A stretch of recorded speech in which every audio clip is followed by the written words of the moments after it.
Perfect timing ahead of our final panel session of the day, so thank you so much for sticking around. So for our final panel session of the day, I have the pleasure of inviting a great friend and somebody who's been with AviaDev again since inception, who is Marcel Langeslag. He is Director Aviation Africa at NACO, which is the Netherlands Airports Consultants. And his day involves advising airports from across Africa and the world on anything from engineering design right through to airport master planning. So please join me in welcoming Marcel and the panel to the stage. Good afternoon, everyone. Thank you for staying with us. I realize we are standing between you and lunch, but I promise it will be worth it. The lunch will still be there after the session, so please stay with us. We have a great panel here, and I'm sure you'd all love to hear from them. Before we get into the panel, though, I would like to set the scene for the topic that we're going to be discussing today. The topic is to look at diversifying airport revenues to build resilience.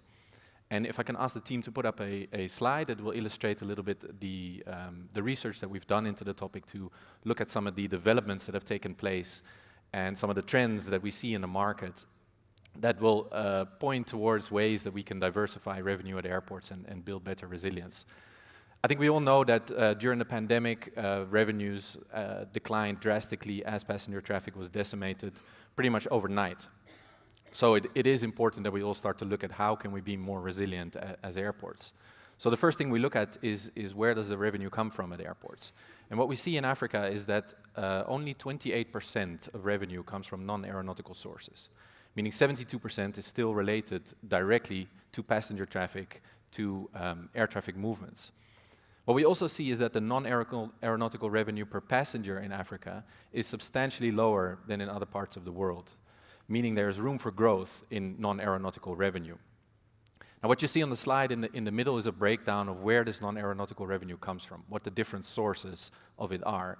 And what immediately jumps out is that retail is a very, very important source of non-aeronautical revenue. And as Manish already alluded to, big changes are underway in the space of retail.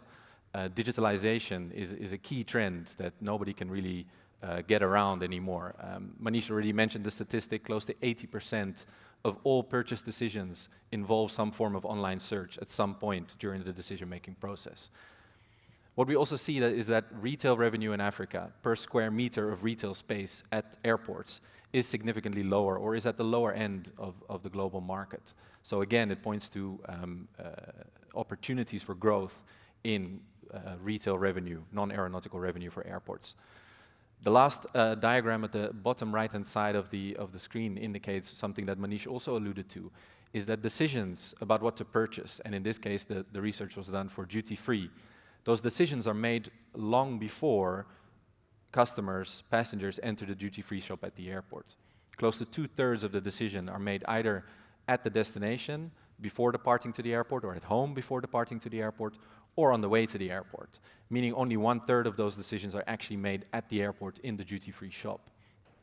So all of this points to a need for airports to rethink how they capitalize on the opportunities for retail revenue. The opportunity for growth is there, the trends for digitalization is there, so how do we make sure that we offer passengers a seamless, omni-channel experience, if you like, that really capitalizes on that opportunity? The other aspect I briefly want to touch on in terms of non-aeronautical revenue is real estate, commercial real estate and property development on and around airports. Now, this is also an important part of commercial revenue, or non-aeronautical revenue, I should say, and it's one that research has shown grows significantly faster than passenger traffic. We looked at the real estate revenues for a number of big airports around the world, and the growth over the last 10 years far exceeded the growth in passenger traffic. So this shows that the growth in real estate revenue is not directly linked or can exceed passenger traffic. So it means it can build a bit of resilience for an airport. And that point is illustrated also by what happened during the pandemic. While passenger traffic, overall revenues, and retail revenues, for example, dropped by up to 2/3, real estate revenue only dropped by about 12%. So that shows it provides a bit of cushioning, it provides some resilience to airports that capitalize on that opportunity. Now, we'd like to unpack these things with the expert panel that we have here on the stage today, but I'd also like to ask the experts in the audience for their opinion.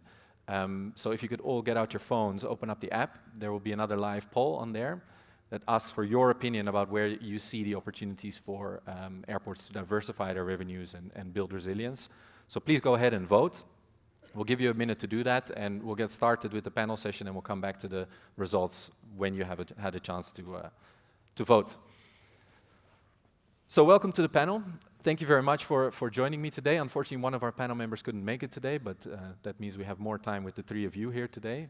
I'm very excited to have you all on the panel because I think it's a really good mix of different airports from different regions, different areas around the continent, and also private investment is represented here.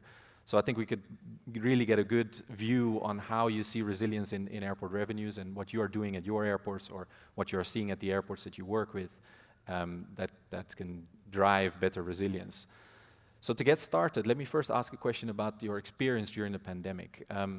If I can start with you, Maury, what was the key lesson that you learned as the manager of the airport in Conakry in Guinea? What was the key lesson that you learned during the pandemic? What is the key takeaway you'd like to take forward? Thank you very much, Marcel. I think the pandemic has teach us many things anyway, many takeaways in aviation industry.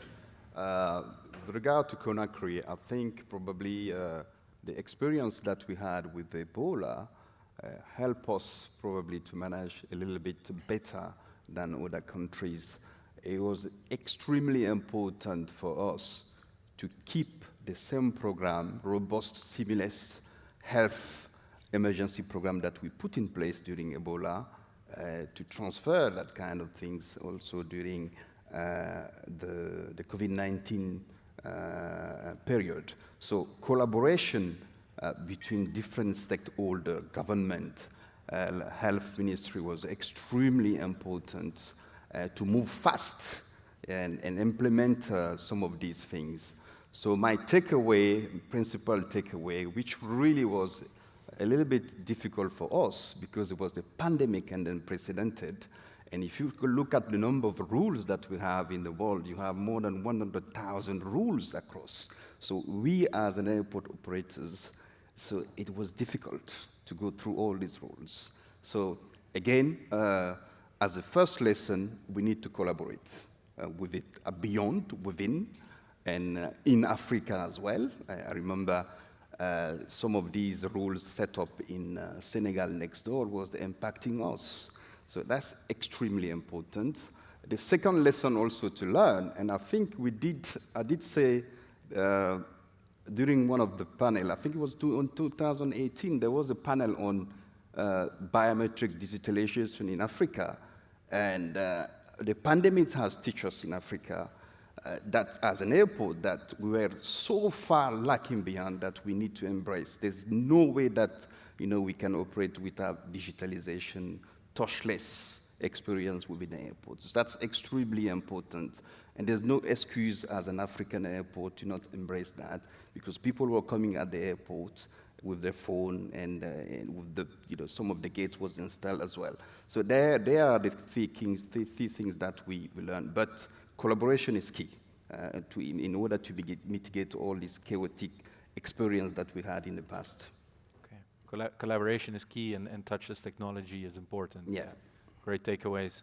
Julien, from your role as the CEO of Ravinala Airports, we heard all about the island of Madagascar and the airports you're running there. What's been your experience during the pandemic? I think the first, let's say, takeaway would be that airport investment is not resilient anymore on the short term. We all believed during many years that because of the regulation, we are able to be protected by tariff increase, regular tariff increase in order to cover our costs. But when such a terrific crisis is happening, it's impossible to apply regulation. You need to make compromise. So this is my first lesson. We are not resilient anymore on the short run, only on the long run, because we can have this recovery. But short run, absolutely not resilient. Second takeaway is I was impressed how responsive and how flexible can be airport employees and airport business model to find innovative approach to adapt the business model in order to, let's say, try to survive. And I was really impressed by that, because usually you believe that infrastructure are very slow to move, to react, to adapt themselves, and this crisis exactly showed that airports can move fast. And that was quite impressive for me. Right. It's interesting that you mentioned that, because obviously current affairs in the situation in Europe at many airports would point to quite a different situation around airport employees and their resilience. Do you see that that's fundamentally different for African airports or for your airports in Madagascar compared to Europe? Yes. Right. First, okay, you can always apply some good old recipes from Europe to African airports, but it's very different. The culture is different, and in one country you could have different culture in the same country. For instance, Ravinala Airports has been the operator of 2 airports, the capital city airport, and Arrive, and also Nosy in the north. And the culture of these 2 regions is totally different, so you should adapt your management to the different culture. The respect of the employee culture is key if you want to succeed, to make them change their habits and adapt to a very fast-changing environment or a crisis. And this is also what you need to consider, because in Europe you have many labor laws which are protecting the employees. In Africa, for instance, in Madagascar, this is not really the case. So you need to find innovative way of keeping your employees motivated. Okay. And what I hear you saying is also regulation is not always protecting and enhancing the resilience of the business. First, regulation in Africa is at the beginning for airports, whereas in Europe it's extremely mature, but even in a mature continent like Europe or in the US, you can see that regulation is not applicable when there is a very difficult crisis. It's absolutely impossible. Okay. Moritz, from your perspective as AIM, as an investor in several airports in Côte d'Ivoire, in Congo, and Zanzibar, what have you seen happening during the pandemic, and what are your key takeaways? Thanks, Marcel. I'd say we've been very lucky in that our investment strategy was focused primarily on capital airports, and those are naturally a bit more resilient than maybe airports that are targeted towards tourism. We have a lot of business travel, VFR, and that tends to be a bit more resilient. So we've been lucky. Obviously, the shutdown, that didn't help us in the shutdown, but it helped us recover, and we're close to 90% of the pre-pandemic traffic. So that's helped, but I think then also lies a lesson of building resilience, and we'll talk about non-aeronautical revenues, but I think we can also build resilience in aeronautical revenues.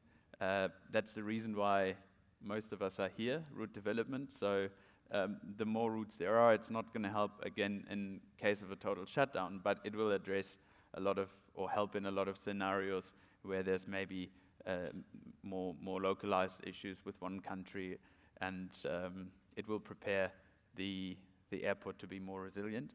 The other side of route development is probably the mix of domestic and international traffic. Airports tend to look to international traffic first because it pays higher airport charges. But I think the pandemic has shown that domestic traffic can be more resilient. So even if the contribution is lower, it makes sense to also develop the domestic side of traffic. That's on the aeronautical revenues. I think the other lesson, Maurice talked to it, was around emergency response plans, readiness, and in that, the key word is here in the middle, collaboration with all stakeholders, especially the government. I think that's helped us at our airports to get back to the new normal, get back to operation, sanitization, preparations to operate in a COVID context, and that's really helped us. Right. Can I ask you, Julien, how do you feel about that, the need for collaboration? The 2 other panel members mentioned it. Yeah, it's key, but I didn't want to repeat the same argument, so I didn't use it. But yes, of course, I'm convinced by that. Collaboration is key.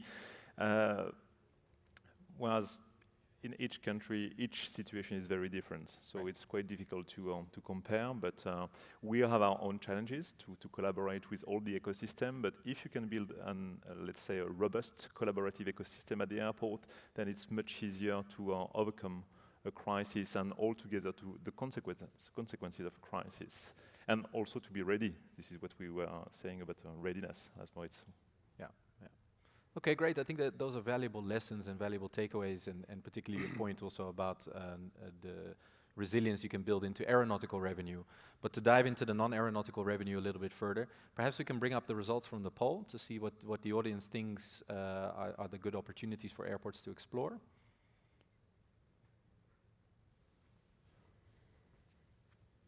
There we go. And we see how you all voted. I saw the results and then they disappeared. There we go. Retail seems to be the biggest opportunity for diversification. Real estate, cargo, and second, energy and fuel and others. Simple question. Maury, how do you feel about retail as an opportunity for diversification? Do you tend to agree with the audience? Yes, indeed. I really tend to agree with that. I can't agree with that more. But I think we need to look beyond currently these opportunities. If you look at, for example, and I'm sure it's the same everywhere in every African countries, the non-aeronautical revenue out of my airport represent only 8%. So there is huge room for improvement. But again, if we have to change this around, first of all, you are, for me, I'm constrained with the capacity issues. And you need to have also a vision. If you look at, for example, Dubai today, airport, which is a shopping mall, a services, because it's no longer, Dubai airport is no longer a place where you only fly. I remember when I was flying in and out of Heathrow on business trip, and I'm sure John will not quote me on this one, I used to not have breakfast in the morning. I was looking forward to have breakfast at Terminal 5 at Gordon Ramsay restaurant. Why?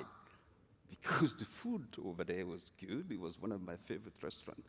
So coming back to Africa and the context, I think the layout of some of the airports make it very difficult today to embrace some of these things. So if you give me a clean sheet today, I will probably rewrite. That's why I think Julien will tell you that having an opportunity to build a new terminal, it's a fantastic opportunity to have that visions. So you will probably ask me, what else can I do within that constraint? If you look at some of the duty-free that we have, you only have one duty-free, the offer is not there. So there are many things that you need to do, but you also need to look at not relying only on traveling passengers. If you have a space at the airports, and that's where probably the land side will come out, you can really, depend not on the traveling revenue, but non-traveling revenue, such as it could be conferences, it could be medical centers, it could be, and I see that in Conakry, where people come to the airports, and when they come to the airport, they come with 10, one person is traveling, you have 20 people, and this is an opportunity. Normally, these people can spend within my airport, but I have nothing to offer them because of the layout of the airport. If I had kind of working space, for example, sharing like WeWork space, for example, or gaming space, for example, all these things could have played. So yes, I agree with that, and there is a huge opportunity in that space within Africa. Yeah. And you rightly say that if you have an existing terminal, even an old terminal building or an old airport, you might be very restricted in what you can do to grow your retail. Julien, how did you approach that with a new terminal building? So it's also a restrictive situation. Let me explain. To have a new terminal in terms of growing, let's say, non-aeronautical revenues. Madagascar is a huge island with 26 million inhabitants, but let's say no middle class. So we don't have many Malagasy people traveling. At the capital city, before the crisis, the traffic was about 1 million. If you want to build a brand new terminal to accommodate, let's say, 1.5, just the one we have, how will you fund your terminal? You need to increase significantly your aeronautical tariffs. This is the reason why your aeronautical revenues is the highest contributor to your business model. For instance, before the crisis, non-aeronautical revenues were only 4% at Tenerife Airport. We could reach 10 to 15%. But at the end of the day, the most important efforts we should put on the table are for the tariff development, traffic development, I'm sorry, tariff also, but traffic development. Right. Because this is where we will really fund the 91 million euros investment we made for this new terminal. Okay, we'll have to find how to diversify our revenues in order to have this cherry on the cake for our shareholders. But it will not be enough, because with only 1 million passengers, even if it's 1.5 in 10 years, it will not be enough to contribute to change the business model and to have a 50-50, 50 non-aero, 50 aero, just like you can find in Europe, or in, let's say, much bigger, mature economy. So, yes, for diversification, I think we all share the view, I guess, that we are now in more an hospitality business. We need to bring some new services, but it might not be enough to, let's say, accompany the business model. And also, this is a question, is it bringing some resilience to the business model? I'm not sure. That's a fair point. If people stop flying to your airport, who will then be making use of the retail facilities that you have at the airport? So does it really offer diversification? Moritz, how do you see that? Does retail offer you diversification at an airport? Yeah, I think a lot's been said already. Should we maximize retail revenues? Absolutely, it just makes commercial sense, and it helps also to reduce reliance on passenger fees, etc., and hopefully helps to keep those down. But ultimately, as you say, it's linked to how many passengers travel through the terminal, and if there is a shock like we've seen it now, it's not going to help. So should we maximize it? For sure, there's a lot of potential still, but I agree with Julien, it's not going to be as it is in more developed parts of the world, where it's 50% of airport revenues. Right, right. And to your point, Maury, yeah? Just coming back to that, exactly, I agree with that point. If you take the passenger numbers, we don't have enough people traveling within Africa. That's why I think we should not imitate the non-aeronautical revenue strategy that you are seeing elsewhere. Of course, we need to restructure it, diversify it, but if you have to redesign today an airport, you need to bring services like they did elsewhere. If you can look at Schiphol or some of the airports, it's not an airport anymore. You know, you have so many things, and people who are coming there, they are not traveling passengers. So you need to rely on non-traveling passengers. You have to bring services there for people to come, even if they're not traveling. So I think the strategy to counterattack that, if I know I have 600 passengers, 1 million passengers traveling out of my airport, what should I do because I know in Africa, it's only when you have one person traveling, you have 10 people coming. So if you make services there, they will come. If you look at my car park sometime, it's full of people. So let's say if I have this space there, I could be innovative and have restaurant, have clubbing, have things over there which will not be only relying on traveling passengers. So the vision of non-aeronautical should not be only relying on people traveling, but people also using airports as a center of services. They can come for driving lessons, they could come for medical services, they could come for laboratories, why not? So all these things can be done, and they are doing, some of the countries are doing it already. So I think that's why we need to probably adapt the model also based on the, as you know, Julien mentioned, the cultural in Africa. I fully share your views. Thank you for that. We don't need to try to be attractive. We are catching interest and curiosity people naturally. If you look at, I think it's the same for you, if you look at our airport, people are just curious. They live around and they come just to see an airplane. It's wonderful. All the children are here, they want to see an aircraft.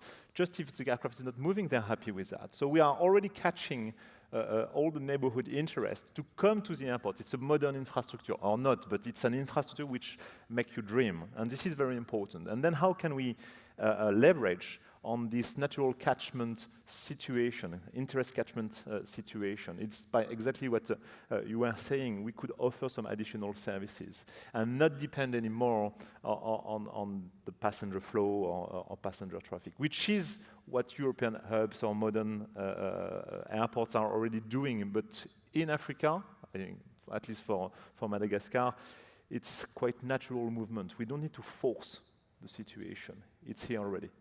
Right. It sounds like what you're alluding to is the concept of the airport city. It's developing the airport beyond the boundary of just the terminal building, and it's developing more of the land that you have available with facilities that might offer services to people, not only to passengers. Is it? Exactly. But people would probably argue that with the size of the airport, the capacity, should we really embrace that journey of an airport city? Does it depend on the size? Do you have to have bigger capacity to have an airport city? So that's the question. But either way, I don't believe that size should matter in order to have an airport city. It's a vision. You need to have a vision. And the lack of visions is what is really probably, it's holding us back a little bit.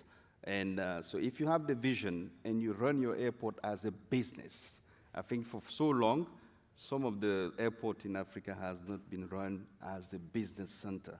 So if you run it as a business center, you have a vision. Even if you have 1 or 2 million passengers, but you have, as Julien mentioned, you have a community, because airports, honestly, it's just not to travel in and out. You know, it's community things. You need to play the role of bringing community together.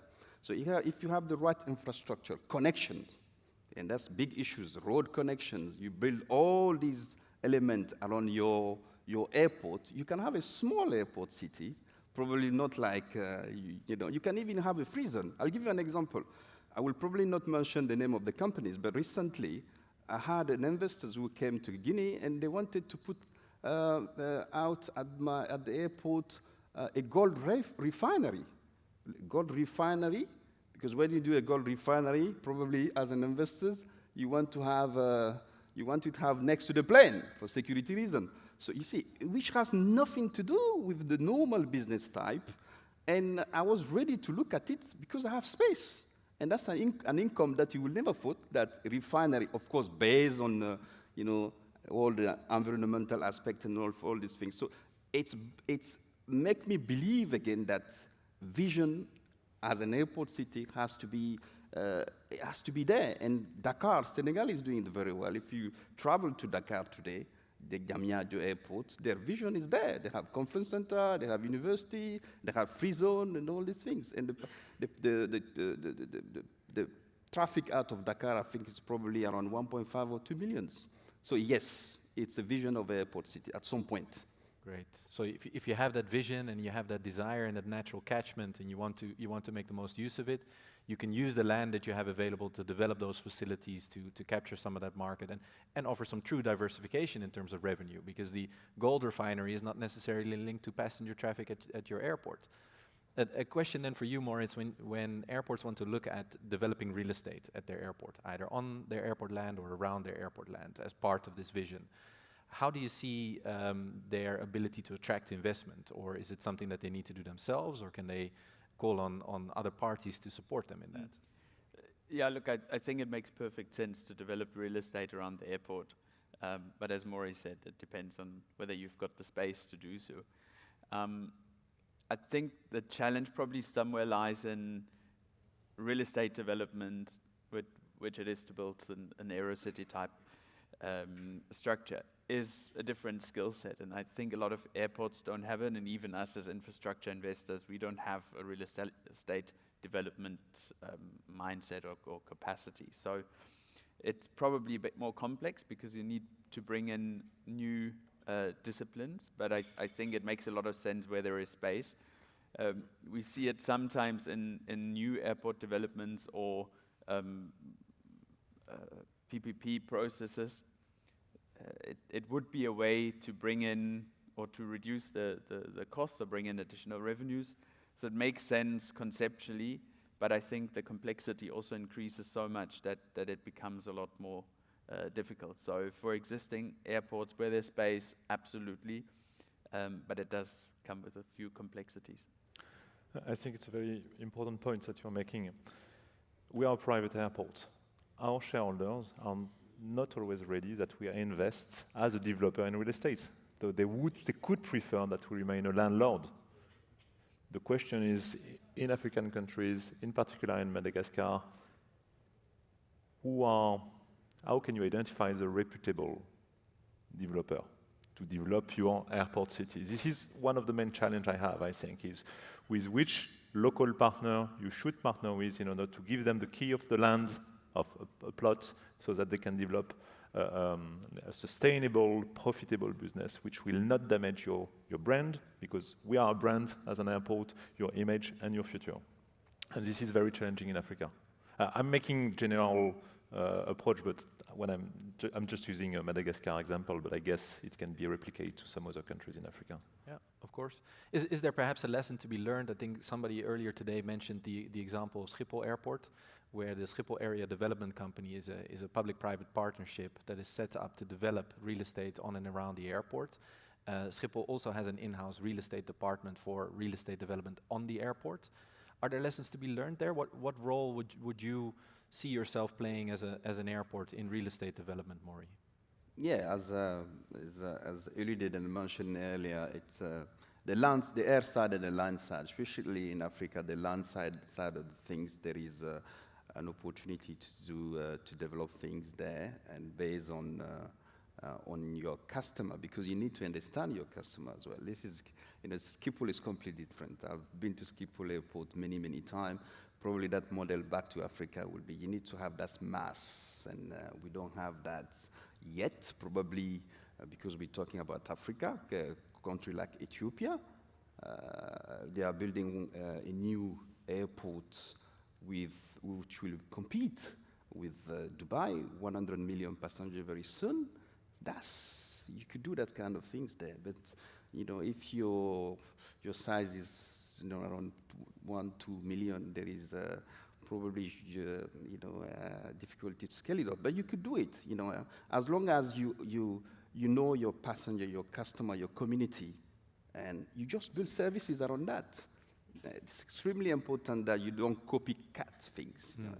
And if you do that, the Gold Raffiner was a good example. You could do so many things around the airport if you have space.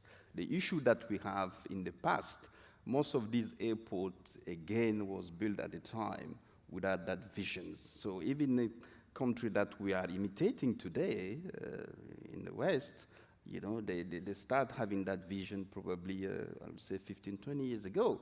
So, and now it's successful. So we could learn from them that, again, if I have the space in Conakry today, and people are really entrepreneurial in Africa. You have a population, 75% of the population probably are less than 35 years old, and they are connected today, and they are also resilient, very resilient, So if you build services around that, they will come, they will rent, why not? But again, when I look at my rental structure at the airports, it was like a giveaway. It was free, nearly. It was like, you have some of these rental concession land for peanuts. It's probably more expensive to rent out a 2-bedroom, 300 probably meter from the airport, which will cost probably $1,000 or $2,000 in Conakry, than renting a bigger space in the airport. So it does not make sense to me. Why? Because again, we we are relying heavily on aeronautical revenue. Yeah? So it was easy. You just milk it out from the airline. And if you look at my parking system, it's, we didn't even think that it's a bread and butter of the revenue stream. The parking system in Marcel, I have issues sometimes. I have probably 2,000, sometimes I have 2,000 cars a day going through, and they're queuing. But it's the management at the time probably did not think that you could increase the revenue from that. So it's a mindset, a vision that you need to have, and now we have an opportunity probably in many African countries. You have infrastructure projects around all over. If you look at Guinea, we have an infrastructure project. We'll be building a new terminal. So if I have a say, and we're coming back to government and business mindset, I think the vision will be impacted by running an airport as a commercial services. If you do that, I think you will probably not relying too much on aeronautical services. Right. So what I'm hearing you say is with the right vision and the right attitude and mindset as an airport, even without major investment, you might be able to increase your non-aeronautical revenues. Yes. Optimizing rental agreements, optimizing the management of the space that you do have. And if there are those opportunities, and if it does fit with your airport, there may be opportunities for investment in real estate as well, either yourself or with others. I think very interesting opportunities there, and we could discuss this at length further, but I also want to touch on another area of interest that was mentioned by the audience, which is the cargo. We obviously just heard from the expert panel on cargo, quite bullish about the opportunities in cargo. Moritz, how do you see that at the airports you're involved with? Do you see a major opportunity? Should airports be investing in cargo infrastructure? I see it as a complementary opportunity, let's put it that way. Just as everything else that we've seen on the list. None of that is going to substitute passenger traffic, but it will help complementing revenue, will create additional revenue, and it makes sense to pursue a cargo strategy as part of a larger airport strategy. I think at the moment there's a huge opportunity. We've heard earlier from Daniel, there's difficulties in the shipping industry, a lack of containers, costs up, delays. So I think there's a unique opportunity for those airports that have cargo capacity now, because there's a relative improvement in comparison with sea freight. But I think sea freight will get back to the normal again, and then air freight is just more expensive. So it's for high value goods, perishable goods, but I don't think it has a longer term role to play as it does today, because there's simply, it's taking advantage of the current situation. Right, so opportunities may be more short-term rather than long-term investment opportunities. What's your view on that, Julien? Yes, it's complementary, but it will contribute to building our resilience, cargo. This is what happened during the crisis. The amount of cargo we had increased significantly. Okay, the first year it was difficult, but then it was much higher. And every year since the crisis has started, 50% more. So this will bring resilience, all the more on an island where the road system is non-existent, I would say. And we need to connect because we are importing many things and exporting a lot, as Zoe was explaining. So it will bring resilience to our business model. Another activity that I think can bring some part of resilience and will develop significantly in the future in Africa is general aviation. We can see all the, let's say, acceleration of the technologies in general aviation. You were discussing with for the cargo, for the drone, you have the VTOL. We have now, it's more easy to have an individual aircraft. I read yesterday in the news that in Gold Coast Airport in Australia, they launched a new aircraft with only one reactor on the top, and it's much easier. It's expensive, okay, fair. Sure. But it's much easier. It starts to be more accessible to fly with private jets. all the more as you can have some mutualization of the seats and you can have some business model to sell additional seats. So I really believe that, but it's aeronautical revenues, it's not non-aeronautical, that you can really increase the robustness of your business model and its resilience thanks to the general aviation, how you can try to accompany its development. Right. That's a very interesting opportunity, I guess, to make the aeronautical revenue more robust and more diversified, which is what Moritz touched on at the very start. I see you nodding, Maury. You see opportunities in GA, private jets at Yeah, I see that. I see in Conakry, and I could see probably the domestic airport where I have private jets and small aircraft owned by mining companies. You know, it's really, I have more activity movement out of my domestic airport, probably if you compare to the international one. So there is an, depending on countries, by the way, because coming back to the cargo side of the things, and it was quite disappointing for me, for example, to even notice that out of that's why there's huge opportunities as well. But you need these opportunities cannot be materialized if you don't have set up or sort out the preconditions. So how can you increase cargo activity out of Africa if we don't trade enough among ourselves? If we don't produce goods, it's extremely important. We should not fantasize about it. So we, or government, or private sectors, or whatever you make it, the airport will be able to capitalize on air freight in Africa, where this grand idea will take place, like a free trade, it's like a free trade agreement, like putting down all the barriers, between countries, because you need to produce goods, you need to trade. So we trade more externally than we trade among ourselves. And also, if I remember, for example, in Conakry 15 years ago, we were shipping out more pineapple. Guinea has one of the best pineapple in the world. So we were shipping out more at the time.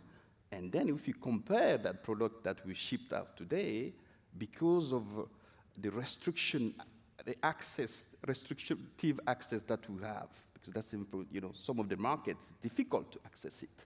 So if you cannot access easily some of these international markets, I think you will be constrained. Your cargo activity will be really still have some constraints. So government has a huge role to play, but we as airport operators as well, because we need to educate our politicians, governments, that some of the policies that they will make have an impact. So if activity is not there, we don't have manufacturing companies, again, the air freight activity will be minimal. Right. So before we even talk about investing in cargo infrastructure, in cargo terminals, what I hear you saying is invest in a cargo ecosystem, in stakeholder engagement, in back to the keyword collaboration with the various stakeholders to make it possible, right? I can hear some stomachs rumbling in the audience, so I think we need to wrap up. I just want to give you a last opportunity to share perhaps a parting thought about building resilience in airports from your experience, the airports you're involved with. Yeah, I think we've gone into a lot of detail, and Amsterdam was mentioned, Dubai was mentioned, and there really airports have tried to find that last little bit of juice. But I think on the continent there are a lot of low-hanging fruits, and we can make quite an impact with relatively simple measures that were implemented elsewhere. We as a private investor obviously think that we can bring a lot of value to the public in the form of public-private partnerships, and there's a lot of value add that we can bring. We've partnered with Aegis for our airport investment, and I think we've done quite an exciting partnership. You mentioned it earlier in Zanzibar. Normally we would try to look at a concession because we think we can deliver the biggest impact there. But in Zanzibar, we started a partnership that is more of a technical service or technical support arrangement. And earlier there was a reference to not getting married immediately, and you start dating first. So hopefully You're dating Zanzibar. that's a way to Right. to date, and then later maybe get married. So yeah, I think that there's simple things that can be done. Great, thanks. Julien? No, I just need to find the, the African recipe to build this resilience. I think it's quite challenging. But what we need to remember is that also each airport is very different. If you are a state-owned airport, a private airport, are you under a concession? How long is your concession? Did you invest hundreds of millions at the beginning of your concession or not? Will it be linearized over the duration of the concession? Everything will have to be considered to build the appropriate, customized business model to bring resilience to your airport and to maintain the profitability. No one size fits all. Great. Maury, last thoughts from you? Yeah, I think there is a really positive outlook to grow non-aeronautical revenue in Africa, and you could see that already some of the approach has completely changed. I remember a few years ago when I was going out of Addis Ababa airports, and if you compare that today, I see that they have completely adopted this approach of, the diversification of services and products. So at the time, I was struggling probably to buy some of the things, from Addis Airport. But today you have some, big brand at Addis Airport. And if you go to Senegal as well, Dakar, so they are offering, because it's all about customers. You need to connect to your customer. You need to know the customer. You need to know the traveling passenger. So again, if we use our airport as service center, as commerce, or or as a shopping mall, even if the country has kind of limitation, people will use it. And you have this again, all the macroeconomical indicators are good.